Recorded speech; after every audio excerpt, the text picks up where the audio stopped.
En fin juin 1789, 30 000 hommes de la troupe du roi patrouillent pour la première fois autour de Paris. Cela inquiète la population. Dimanche 12 juillet est annoncé le renvoi de Necker, ministre des Finances. Vous n'êtes plus apte à travailler. Vous êtes renvoyé.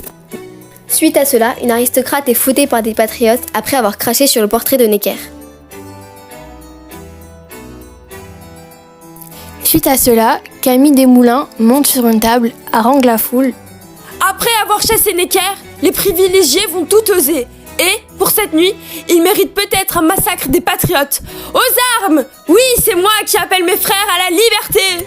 Le 13 juillet, la foule en colère craigne la disette, la famine, attaque les 40 portes du mur des fermiers généraux où se perçoit les droits d'entrée sur les marchandises. Les gardes françaises se joignent au peuple et attaquent le couvent de Saint-Lazare et les halles qui renferment une grande quantité de nourriture.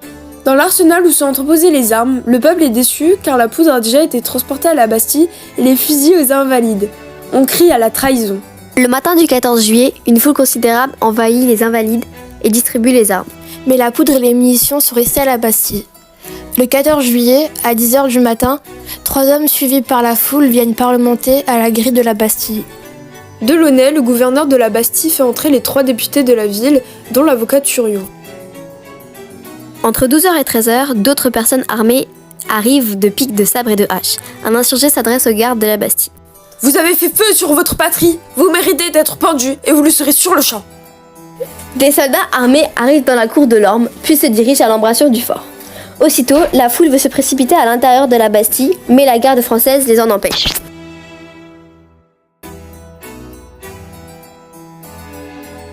La Bastille, où le roi faisait enfermer qui il voulait par simple lettre, vient de tomber. Pour les patriotes, cela signifie la fin de l'arbitraire royal.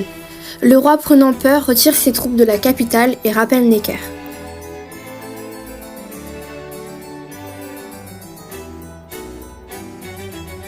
Le 17 juillet, il reconnaît Lafayette comme le commandant de la garde nationale. Enfin, il accepte la cocarde tricolore. Le blanc royal uni au rouge et au bleu des Parisiens deviennent les couleurs nationales.